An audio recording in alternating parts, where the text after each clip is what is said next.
Mr. Hubert Knirsch, Ambassador of Federal Republic of Germany to Georgia, welcome to Georgia Today interview. Thank you very much for having me. These are last days of you being the Ambassador of Germany to Georgia. Could you sum up these past 4 years? Well, when I first came to Georgia and then when I came again as ambassador, I found out very quickly that this is a very special relationship. To very many Georgians, Germany means a lot and they hold Germany in high esteem. Not all Germans know about Georgia, but as soon as they do, as soon as they come here, or as they find out, and they found out at the Frankfurt Book Fair what a country Georgia is, what a rich tradition, what a beautiful literature, and so on, they become very interested in Georgia. They become fascinated, and they want to become part of its story. As ambassador, I knew I would have to do my very best to do justice to this tradition. I tried to convey to everybody in Georgia, everybody I could meet, how much we Germans appreciate Georgia, how we value the friendship that Georgians express towards us. And I did what I could to have a part in the processes going on in this country and play a positive role in bringing Georgia closer to the European Union. Positive moment stands out, of course, that was the 8th of March agreement in 2020 that we could witness as ambassadors. It was Kelly Degnan, Karl Hatzel, Christian Urse of the Council of Europe, and myself. This was really a glory moment when all the political leaders sat around one table. They could agree on a complex agreement, really, and were satisfied with it. Do you expect that you'll be also criticized from the ruling party or from the opposition after leaving? Because we remember Mr. Hartel has become a subject of criticism only after he left. Some of us have been the object of criticism already, and to a certain extent this is natural. Everybody who plays a role in public life should be aware that you can face criticism and you should not be shy. You should accept that fact.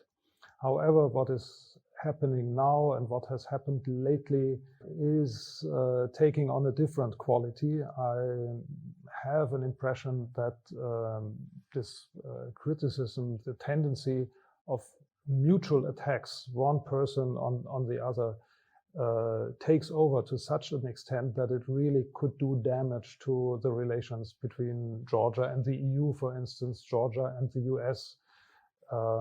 And this makes me concerned and should really be avoided.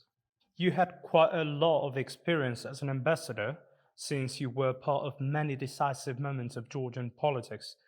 What would you advise Mr. Peter Fischer, who will take your seat from September?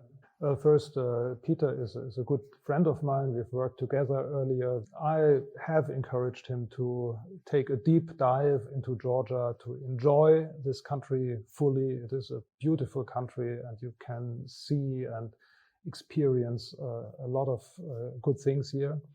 And especially to talk to as many people as possible, especially outside the narrow realm of politics, to meet people in the regions, to meet people from different walks of life, younger and older people.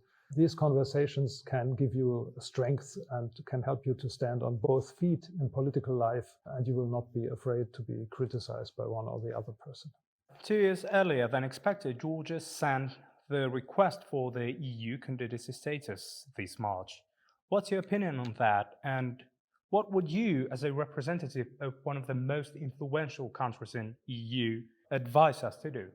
The decision of the European Council to grant a membership perspective to Georgia, Ukraine, and Moldova is, of course, a big step forward in the EU's policy in Eastern Europe. This will create a different European Union in the future, and we want the 3 countries to have success and to advance on their way and become members of the European Union.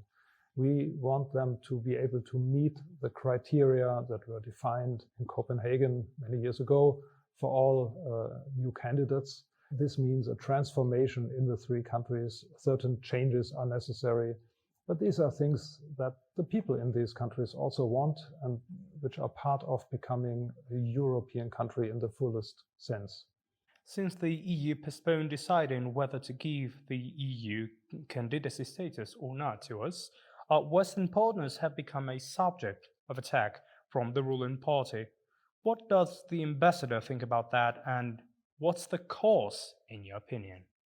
Not only Western partners have come under attack. I've noticed in the last couple of weeks that the political climate in Georgia has become even more adversarial than it was earlier. So it is government against opposition, opposition against government, opposition parties between each other. Sometimes NGOs are involved as well. Embassies and ambassadors are drawn into it.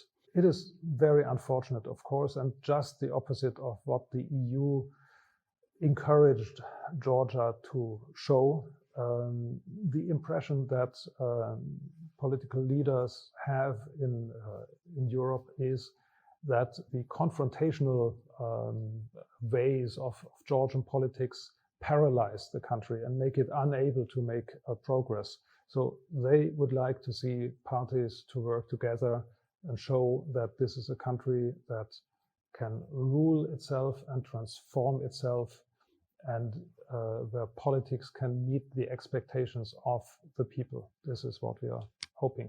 What would you advise the opposition who doesn't want to work with the ruling party? Well, it is part of political life that you often have to work with people who you do not trust to the fullest extent.